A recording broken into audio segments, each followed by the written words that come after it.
ইরানের ওপর নিষেধাজ্ঞা বিলম্বিত করার চেষ্টা করেছিল বিশ্বের অন্যতম দুই পরাশক্তি চীন ও রাশিয়া, কিন্তু তাদের সেই প্রচেষ্টা ব্যর্থ হওয়ার পর তেহরানের ওপর নতুন করে নিষেধাজ্ঞা আরোপ করতে যাচ্ছে জাতিসংঘ। পশ্চিমা দেশগুলোর এই নিষেধাজ্ঞা পুনর্বহালের সিদ্ধান্ত নতুন করে উত্তেজনা তৈরি করবে বলে ধারণা করছেন বিশ্লেষকরা। ফলে মধ্যপ্রাচ্যে নতুন করে যুদ্ধের আশঙ্কা তৈরি হয়েছে। এর আগে ফ্রান্স, জার্মানি ও যুক্তরাজ্য অভিযোগ করেছে ইরান 2015 সালে joint comprehensive plan of action চুক্তি লঙ্ঘন করে পারমাণবিক অস্ত্র তৈরি করছে। নীল মজাদার গোলমার্ক পপস, কুরমুরে বাইতে ফুরফুরে লাইফ। তবে তেহরানের দাবি তারা পারমাণবিক অস্ত্র তৈরি করছে না, বরং শান্তিপূর্ণভাবে পারমাণবিক জ্বালানি ব্যবহারের অধিকার তাদের আছে।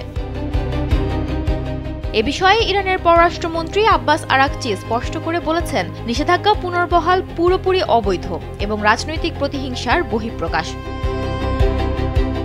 ইরান পারমাণবিক অস্ত্র তৈরি করছে এমন আশঙ্কা থেকে গেল জুন মাসে তেহরানে হামলা চালায় ইসরায়েল।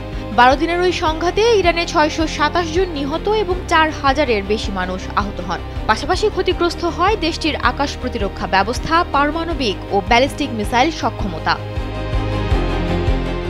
তবে পাল্টা আঘাত হানতে দেরি করেনি আয়াতুল্লাহ খামেনির দেশ। তারা মুহুর্মুহু ক্ষেপণাস্ত্র ছুড়ে ইসরায়েলের হাজার হাজার স্থাপনা ধ্বংস করে দেয়।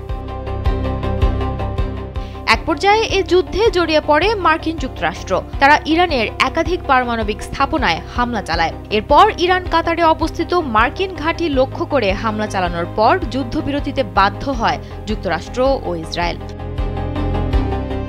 এই পরিস্থিতিতে জাতিসংঘ যখন ইরানের নিষেধাজ্ঞা পুনর্বহাল করতে যাচ্ছে, তখন আঞ্চলিক উত্তেজনা আরও ভয়াবহ আকারে ছড়িয়ে পড়তে পারে বলে আশঙ্কা করছেন বিশ্লেষকরা।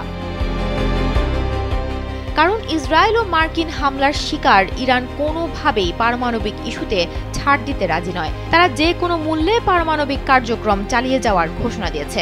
এতে করে মধ্যপ্রাচ্যে নতুন করে যুদ্ধের আশঙ্কা তৈরি হয়েছে। সুমনা মুস্তাফা, কালবেলা।